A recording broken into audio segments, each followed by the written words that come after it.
Your Honor, my name is Breanna Micciolo, and I appear before you today not only as a grieving mother, but also an advocate for justice. On behalf of my son, Corey, I stand here before you to plead for justice that Corey rightfully deserves, and to press for the maximum sentence of Christopher Gregor, whose actions have inflicted irreparable harm in our lives.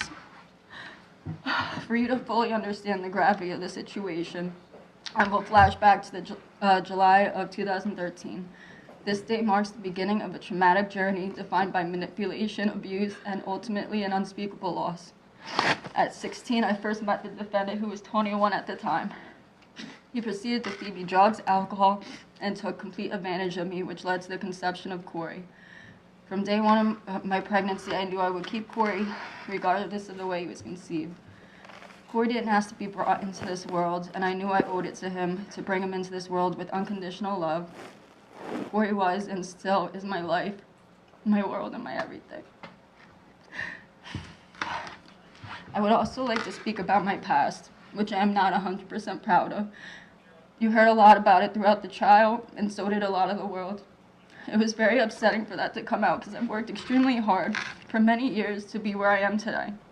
I admit I abused drugs, but during the trial it was made out that for some reason my son deserved to be killed because his mom was a drug addict. That is absolutely disgusting. I stand here today clean and sober, and I know Corey would be so proud of me.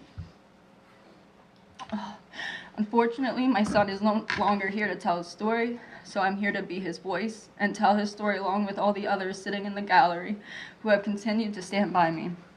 Not once have you seen the defendant shed a tear for Corey in the last 3.5 years since he killed him, and today was fake. I don't believe a word he said, and I don't accept any apologies. He has no remorse for any of the actions he committed, and his only remorse, like you saw today, was for himself because he got caught and convicted. Another reason I could think of is, everything he had done to Corey was done out of spite towards me. Another reason I could think of is he's sick in the head and used Corey as his punching bag.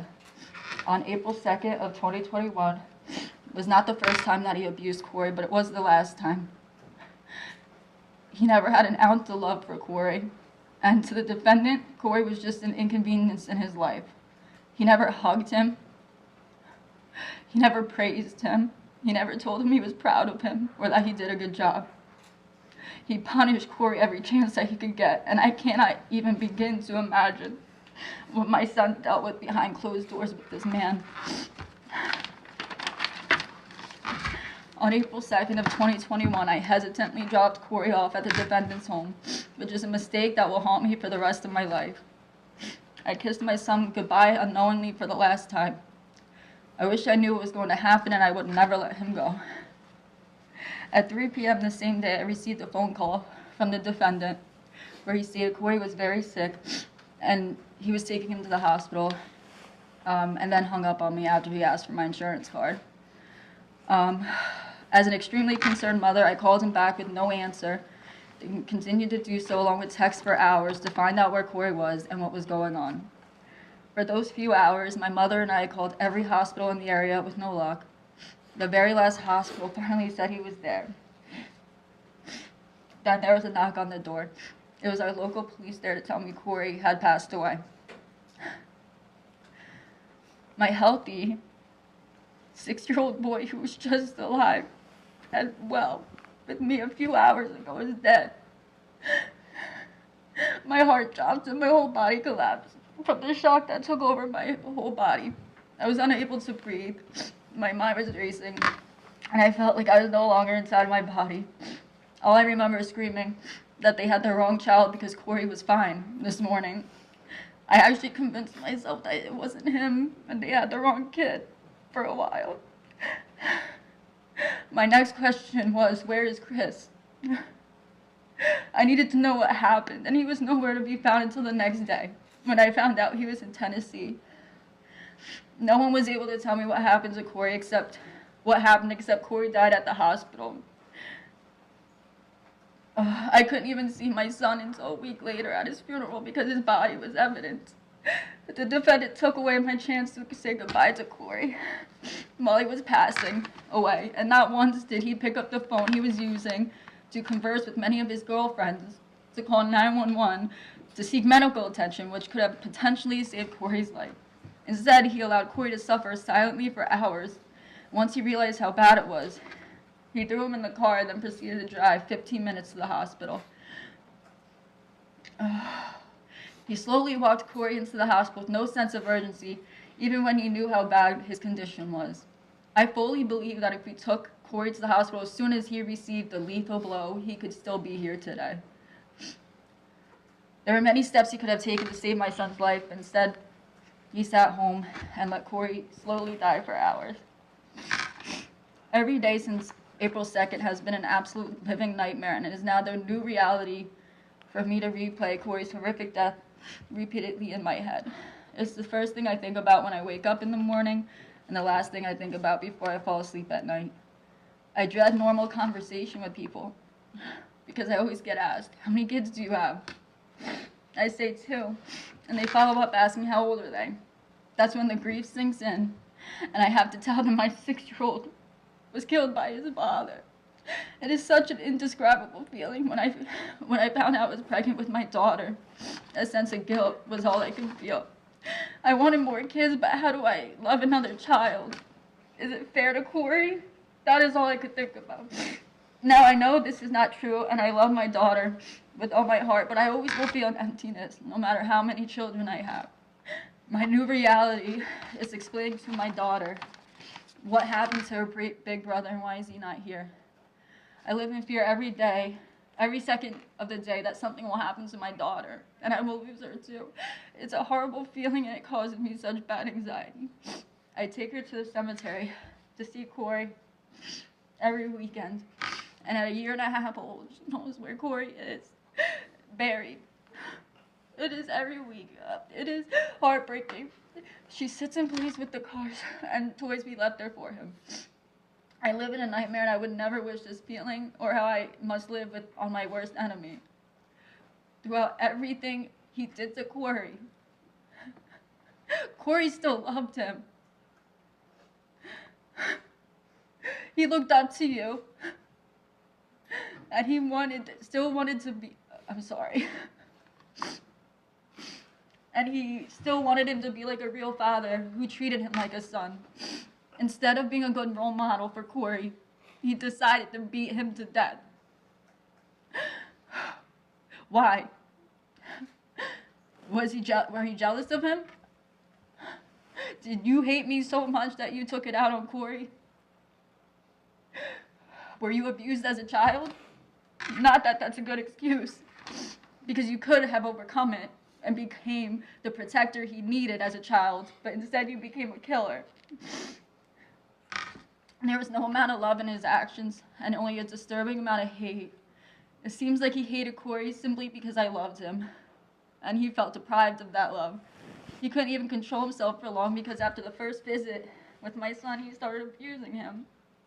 My son didn't even know him, and he was beating him. He was abusing him from the first time.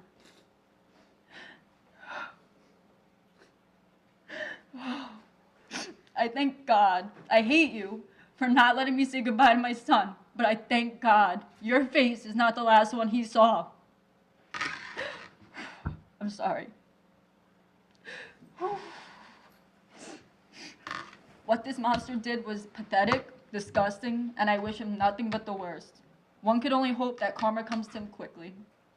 After all he's done, you would hope he'd admit what he's done, but no. Instead of grieving, I had to fight for justice for 3 long years. Go to trial just to relive everything. I had to see that video that I never wanted to see. I didn't have to see it until 2 weeks before this trial. I went 3 years without seeing it. Oh, I'm sorry.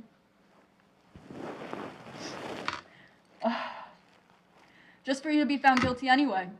What was the point of that? Just to make it worse for us? Are you that crazy that you convinced yourself you didn't do this? I hate you. I will never forgive you. And I'm going to skip that one.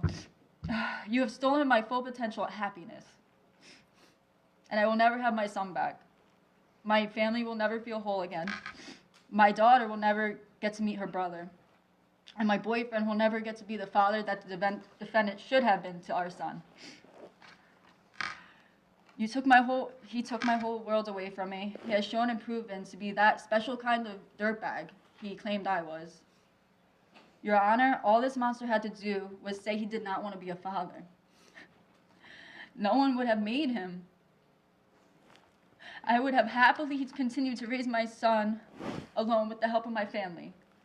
He had many opportunities not to do this to him. He is in this current situation due to his own actions, and every day he will have to live with this. He deserves nothing less than to experience the pain, suffering, and isolation that he inflicted on Corey.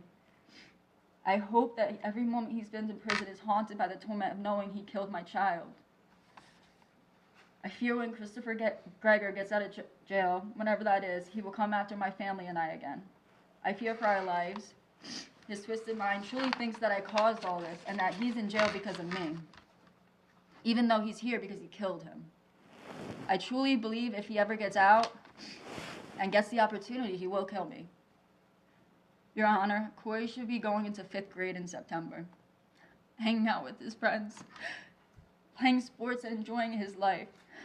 Instead, he will never experience finding his first girlfriend, graduating high school, falling in love, driving a car, getting married, or having kids. Christopher robbed him of his entire future, and Corey could have easily lived until he was 80 years old. He stole over 70 years from Corey and thousands of memories we could have made. I will never see my son again. I miss him and I love him so much. There are countless reasons Christopher deserves the maximum sentence. He rejected what I considered a generous plea deal, which shows how selfish and ignorant he is as a person. I beg you to not allow this injustice to continue, and he must face the full consequences of his actions. Thank you for allowing me to speak, Your Honor. Thank you for your comments, ma'am. Ms. Linda. Your Honor, the state would move for imposition of sentence. I don't know if